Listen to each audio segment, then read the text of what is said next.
जय भीम, नमो बुद्धाय साथियों। शुद्धोदन परिवार के लोग बड़ी उत्सुकता से इस आशा की प्रतीक्षा कर रहे थे कि संभव है छद्म सिद्धार्थ को समझा बुझाकर वापस लाने में सफल हो जाए। राज की अस्तबल में प्रवेश करते ही कंथक बड़े जोर जोर से हिनहिनाया। इस प्रकार उसने महल के लोगों को अपना दुख व्यक्त किया। जो लोग राजमहल के भीतर थे उन्होंने सोचा क्योंकि कंथक हिनहिना रहा है इसलिए राजकुमार वापस आ गए होंगे। और वे स्त्रियां दुख के मारे होश हवास भुलाए बैठी थीं। अब प्रसन्नता के मारे राजकुमार को देखने को पागल हो गईं।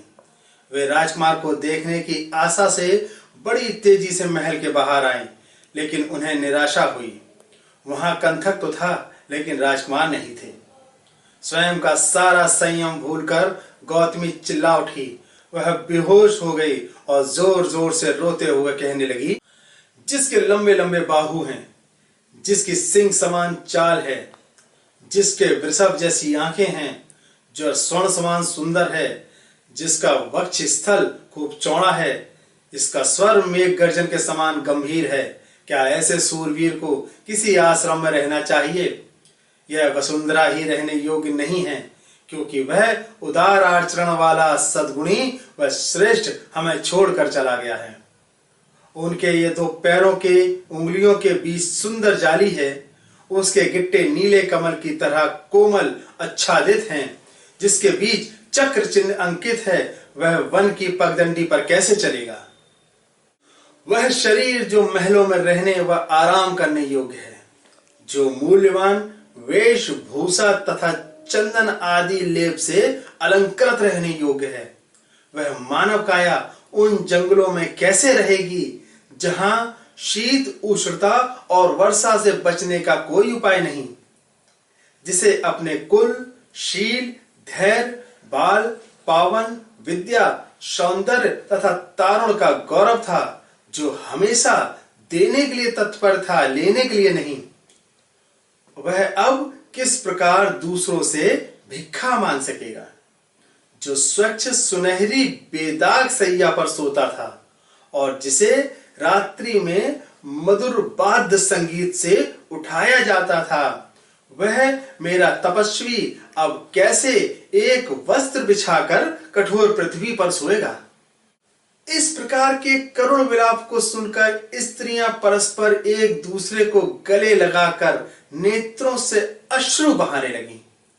उनकी आंखों से अश्रु क्या बरस रहे थे, मानो हिलाए गए लता के फूलों से मधु बरस रहा था।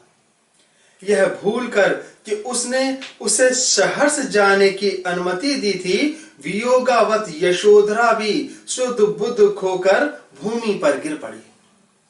मुझ जैसी कर्तव्य परायण धर्मपत्नी को वह कैसे छोड़कर चले गए?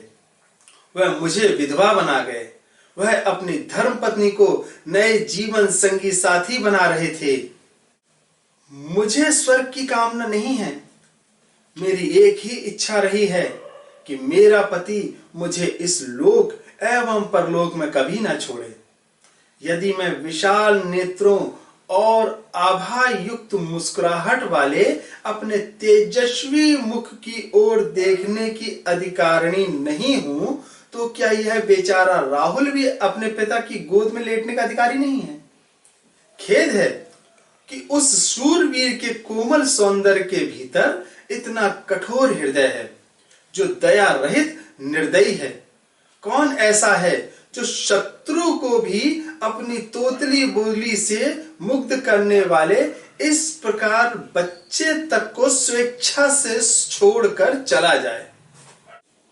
इस प्रकार जमीन पर पड़ी यशोधरा को दुख के मारे अपने होश हवास गवाए देखकर, उनका और उनके करुण विलाप को सुनकर सभी स्त्रियां चिल्ला चिल्ला कर रोने लगीं।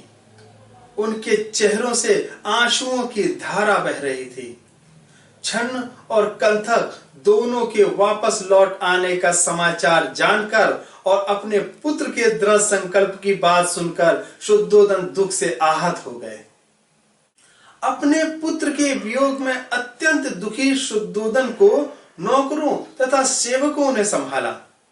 पुत्र के वियोग में संतप्त शुद्धोदन अश्रुपूरित नयनों से घोड़े की ओर देखा। उनकी आंखें आंसुओं से भरी हुई थीं। इसके बाद वे जमीन पर गिर पड़े और जोर जोर से विलाप करने लगे। शुद्धोदन उठे और अपने मंदिर में गए, प्रार्थना की और कई मांगलिक अनुष्ठान किए। अपने पुत्र के सकुशल लौट आने के लिए उन्होंने मन्नतें भी मांगी।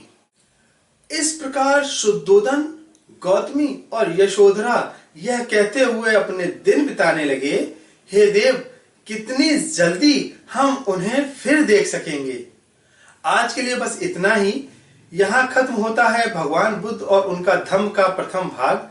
यदि आपको जानकारी अच्छी लगी हो तो वीडियो को लाइक करें और ज्यादा से ज्यादा शेयर करें, चैनल को सब्सक्राइब करें। इसके अलावा जानवरों से प्रेम करें, अपने आसपास सफाई तथा हरियाली बनाए रखें।